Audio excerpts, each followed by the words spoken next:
Often the subject of low-budget slasher films, you might think a shadowy axe murderer belongs more in a haunted house than in a quiet, small town. But on the night of June 9th, 1912, the small farming town of Villisca, Iowa, would be rocked by a horrific crime. A cold-blooded, ruthless murder right in their own backyard.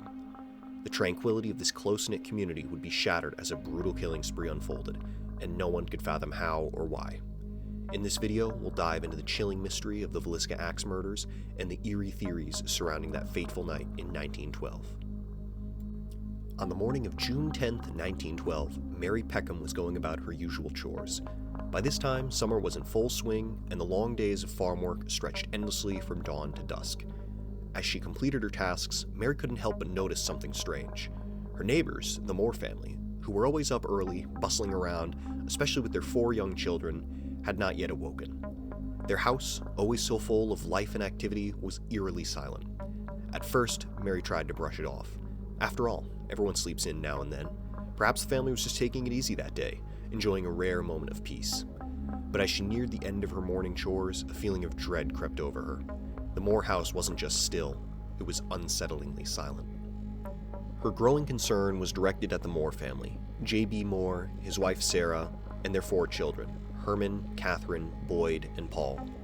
They were beloved in the community, known for their active role in town life and their commitment to the local Presbyterian church.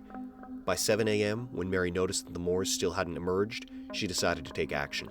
She fetched JB's brother, Ross, and explained her unease. Ross agreed that something seemed wrong, and using his key to the house, he entered to investigate. Mary, hopeful that this would all be a misunderstanding, waited anxiously for him to return. But when Ross came back, his face was pale and his hands trembling. He instructed Mary to call the town marshal. Marshal Henry Horton arrived on the scene shortly after. Despite hearing Mary's description, something felt horribly off the moment he arrived at the Moore residence. He knew, even before stepping inside, that something unimaginable had taken place. Once he entered the house, his worst fears were confirmed. The Moore family had been slaughtered, their bodies brutalized beyond recognition. Each family member had been viciously struck in the head with an axe. The carnage was so severe that their faces were unrecognizable. But it wasn't just the Moore family. 2 young girls, Lena and Ina Stillinger, who had spent the night with the Moores after attending Children's Day at church, had been caught in the massacre. As Henry's stomach turned, he realized the nightmare was far worse than anyone had expected. The killer had waited until everyone was asleep, and then, with terrifying precision, executed the family in their own beds. The brutality was so horrific that it was almost unimaginable. The first physician to arrive, Dr. J. Clark Cooper, examined the bodies. He, along with investigators, determined that Lena and Ina had likely been the first victims. Evidence suggested that one of the girls may have awakened during the slaughter. Defensive wounds found on her arm indicated that she might have tried to fight back. One local resident even recalled hearing what might have been Sarah's voice in the night, frantic cries, oh dear, don't. The Adams County Free Press later reported, all the bodies were found in a natural sleeping posture, with heads beaten almost to a pulp. As investigators pieced together the crime scene, they discovered strange, deliberate steps the killer had taken to conceal his identity.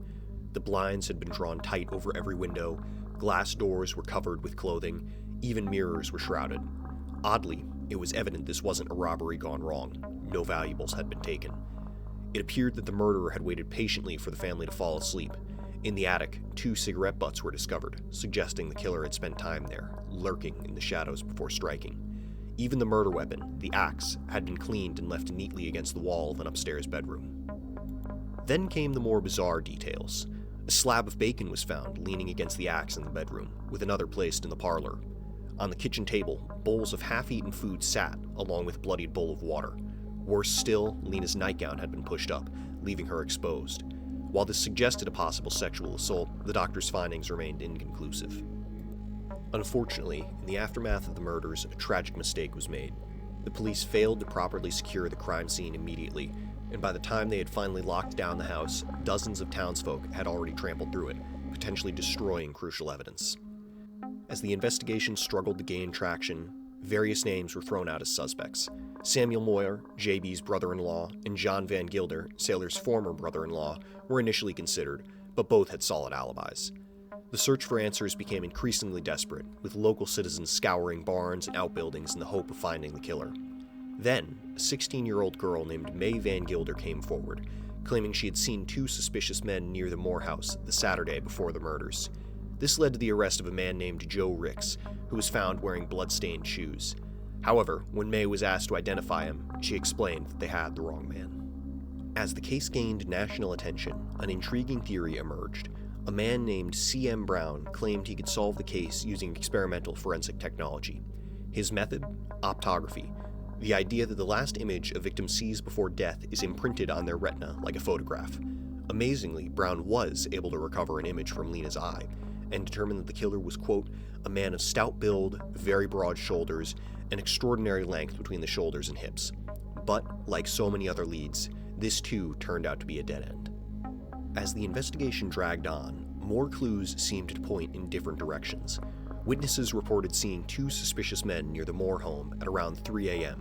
One name surfaced repeatedly, William Blackie Mansfield, a known local hoodlum who would later be implicated in another axe murder. Other townspeople began to believe that Iowa Senator Frank F. Jones and his son Albert were somehow involved. This theory centered around the long-standing rivalry between Jones and J.B. Moore, who had left Jones's company to start his own, ultimately surpassing Jones's success. There were even rumors of an affair between Moore and Jones's daughter-in-law, Donna, but would this be enough to drive someone to murder? Eventually, Detective James Wilkerson from the famous Burns Detective Agency took on the case. After years of investigation, he unveiled his theory. Senator Frank Jones had hired William Mansfield to murder the Moore family over a business rivalry. Wilkerson's theory was bolstered by a woman named Alice Williard, who had claimed she had seen 5 men enter the Moore house the night of the murder, whispering about getting Joe first and the rest will be easy. One of these men, Alice swore, was Senator Jones. The media exploded with the news that the Villisca Ax murders had finally been solved, but when the case went to a grand jury, the evidence failed to hold up. Mansfield had a solid alibi, and he was acquitted. Mansfield later sued the Burns Detective Agency for $2,250. Senator Jones, meanwhile, was politically ruined by the scandal and was forced into an early retirement. Another theory put forward in their book, The Man from the Train, by Bill James and Rachel James, suggests that the German immigrant Paul Muller was responsible for the murders. Muller was known to travel by train across the country and was a serial killer who would murder families with their own axes. This was further supported by townsfolk claiming to have seen Muller on the night of the murders, and a manhunt across the nation would later ensue. To this day, however, Muller was never found. The final suspect in the case of the Villisca Ax murders was the only one ever tried. The morning that Mary and Ross discovered the bodies of the Moore family on their beds, a reverend named Lynn George Kelly had left Villisca by train at 5:20 a.m. On the train, he allegedly bragged about the killings, claiming that, quote, 8 dead souls had been butchered in their beds. This prompted investigators to research further into Kelly, to which they later determined that Kelly had even attended the same Children's Day in which the Moore's children had performed. Furthermore, Kelly allegedly mailed bundles of blood-soaked clothing to a laundry following the murder, and, posing as a detective, even went back to the murder scene to, quote, investigate the case, touring the house. Kelly had a long history of mental illness and other odd behaviors. Kelly was a schizophrenic and was previously charged twice for soliciting nude photographs from young girls. This seemed to indicate that Kelly truly had committed the murders with sexually charged motivation, since it was suggested that Lena was sexually assaulted. Kelly was eventually placed before a grand jury where he would confess the murders, saying that God had commanded him to, quote, suffer the little children to come unto me and slay entirely. During his trial, however, Kelly would recant his confession. The jury deadlocked at 11-1, and so another jury would be convened in November 1917. They, too, acquitted Kelly. To this day, the case remains unsolved and opinion divided. Many townsfolk believed that Senator Jones was responsible and was motivated to get rid of a business competitor. Others believed that Kelly was responsible and it was simply the actions of a madman. Others still believed that the murders were supernatural, with ghost hunters claiming to have experienced paranormal phenomena while touring the property. Strangely enough, the property is open as a tourist attraction to this day, with visitors able to stay there overnight, should they dare. Ultimately, the Villisca Ax murders remain one of America's most chilling and perplexing unsolved crimes. Though modern forensic science would likely have cracked the case, a series of unfortunate missteps and failure in law enforcement have left the mystery forever unresolved.